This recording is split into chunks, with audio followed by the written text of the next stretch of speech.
Bonjour. Je poste aujourd'hui un message sur ce site, car je suis en quête de réponse. J'ai emménagé il y a tout juste 2 mois dans mon nouvel appartement.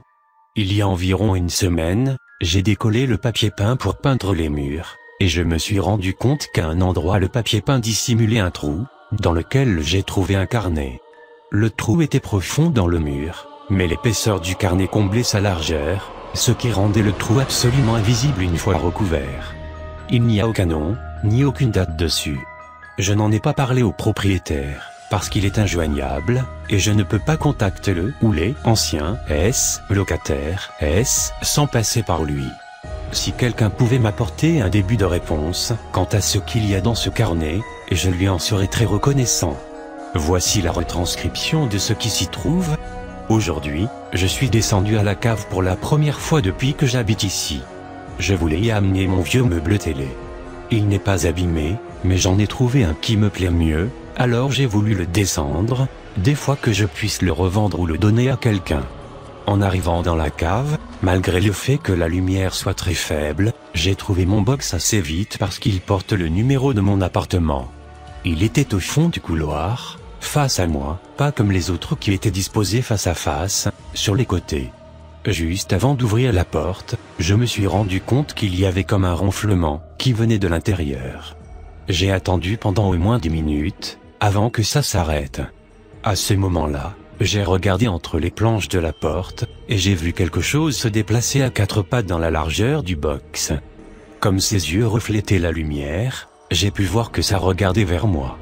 Ça respirait fort aussi, comme si ça avait la gorge prise. Au bout d'un moment qui m'a paru long, c'est arrivé vers moi en rampant très rapidement, ça a collé sa tête à la porte, au niveau de la mienne, et ça m'a reniflé. Son haleine puait le rat mort, l'urine, et la terre humide. Je suis remonté chez moi à la vitesse de l'éclair. Je ne sais pas ce que c'est, mais ça me terrifie. Pourtant, j'ai tellement envie de savoir. Je n'arrive pas à arrêter d'y penser. Aujourd'hui, je suis redescendu à la cave avec une lampe torche, pour essayer de voir un peu mieux cette chose à travers les planches de la porte. Quand je suis arrivé, j'ai regardé un premier coup sans la lampe. La chose était en boule, collée au milieu du mur du fond, et avait l'air de dormir. Ensuite, j'ai allumé la lampe et je l'ai collée contre la porte, à un endroit où les planches se séparent. Je n'ai pu la voir qu'1 ou 2 secondes, avant qu'elle n'aille se réfugier dans un coin d'ombre, en rampant et en poussant un grognement. Une partie de la lumière lui était arrivée en plein dans les yeux et l'avait réveillé d'un coup. Cette chose ressemble à une femme, vieille et desséchée. Sa peau est grise et craquelée, et elle est horriblement maigre, on dirait un cadavre. J'ai même cru voir ses côtes et les os de ses coudes dépassés. Les ongles de ses mains sont noirs et cassés, pas étonnant vu qu'elle rampe en s'agrippant au sol et en poussant sur ses pieds. Mais le pire, ça reste son visage, son crâne est parsemé de touffes de cheveux longs et blancs, extrêmement fins. Tout le quart avant du côté droit de sa tête est dépourvu de peau. On voit son os dépassé, entouré par des bords de chair noire pourrie. Ses yeux n'ont pas de paupières, et ne sont que de grosses billes noires luisantes, bien trop grosses, enfoncées dans son crâne.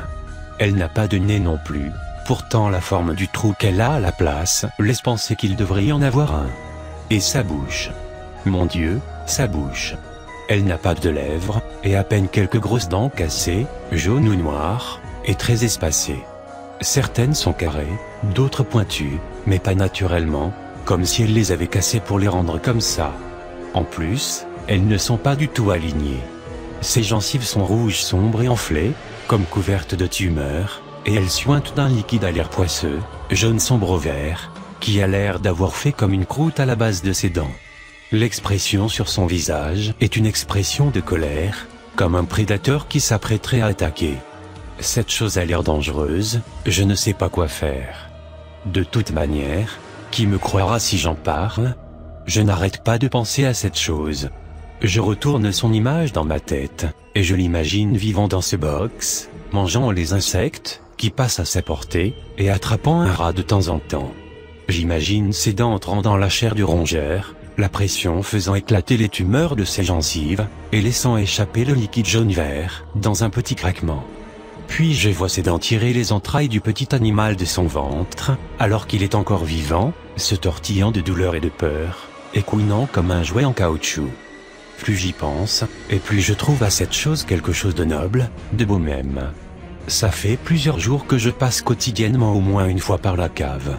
Je tapote contre la porte, pour faire savoir à la chose que je suis là, et je m'assois en tailleur, le dos et la tête collés à la porte. Au début elle se méfiait, sûrement à cause du coup de la lampe, mais petit à petit elle s'est mise à s'approcher de plus en plus de la porte, pour finalement se mettre à me renifler. Hier, elle a même passé ses doigts entre les planches, pour me toucher les épaules et les cheveux. Je crois qu'elle commence à s'habituer à moi. À vrai dire, même moi je m'habitue à elle. Et au final, son haleine n'est pas si dérangeante que ça.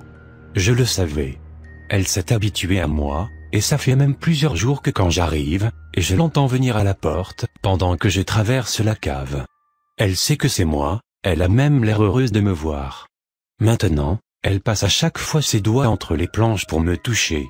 Elle essaye même de passer son regard pour me voir. En réponse, je touche ses doigts, comme ça elle sait que je suis en confiance.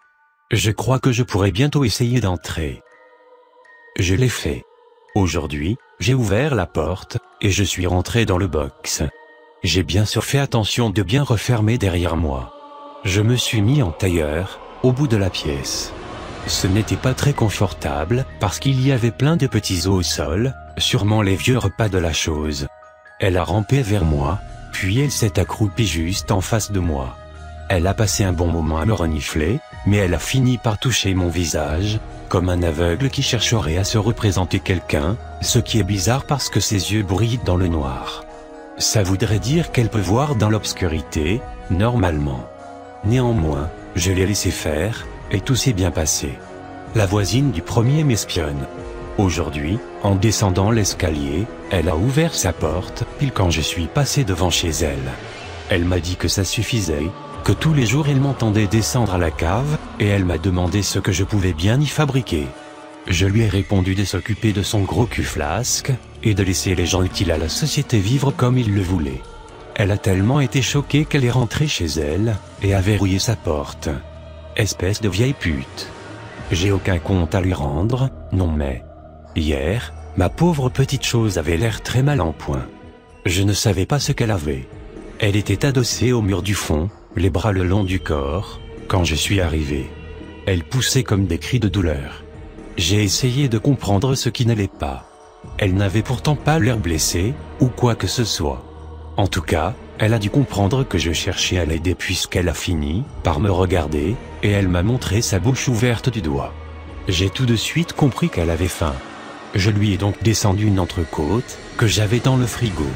Je me suis dit qu'elle la préférerait crue, et j'ai eu raison. Dorénavant, je vais lui apporter à manger tous les jours, comme ça elle ne manquera de rien. Et au moins, comme elle n'a pas l'air de déféquer, ou peut-être qu'elle est scatophage, je n'aurai pas à nettoyer. Tout se passe bien avec ma petite chose, elle mange correctement, et elle a l'air en forme.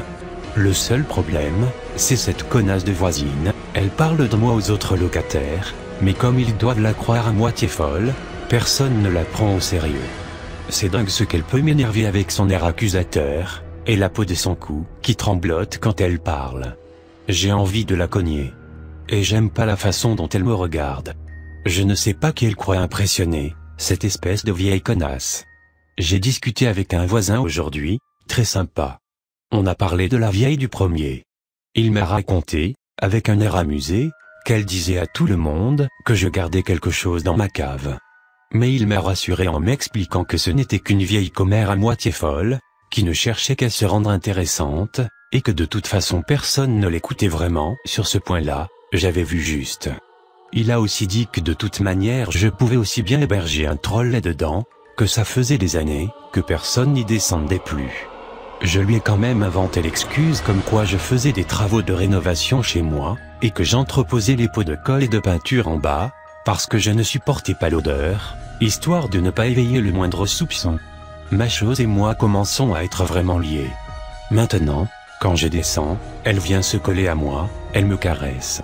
Elle essaye même de m'embrasser le cou, mais forcément elle n'y arrive pas, comme elle n'a pas de lèvres. Aujourd'hui, je lui ai rendu ses caresses. J'ai touché sa poitrine, elle était rêche et tombante. Pourtant, je crois qu'elle a aimé ça. Moi, par contre, je suis certain que j'ai aimé ça. Elle mérite mieux que de la viande morte. Aujourd'hui, j'ai attrapé le chat de la vieille connasse du premier, pendant qu'il était sur sa fenêtre, et je lui ai apporté. Elle a poussé des grognements de joie et des raclements de gorge en le voyant. Elle l'a mangé jusqu'au dernier morceau, elle n'a laissé que son squelette. Quand elle a eu fini, elle m'a sauté dessus, et m'a pris dans ses bras, comme pour me remercier. Je crois qu'il est temps de faire passer notre relation à l'étape supérieure. Ça fait quelques jours que j'attrape des animaux dans la rue pour lui donner des chats errants, des chiens mal surveillés. À chaque fois elle est heureuse de manger de la bonne viande encore palpitante et saignante. Pourtant, je voudrais lui offrir quelque chose de vraiment spécial.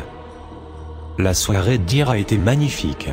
En rentrant chez moi, j'ai vu une mère qui cherchait quelque chose dans le compartiment de sa poussette. Comme elle n'avait plus les yeux sur son bébé, j'ai saisi l'occasion, j'ai pris le mioche, et j'ai couru le plus vite possible jusqu'à mon immeuble.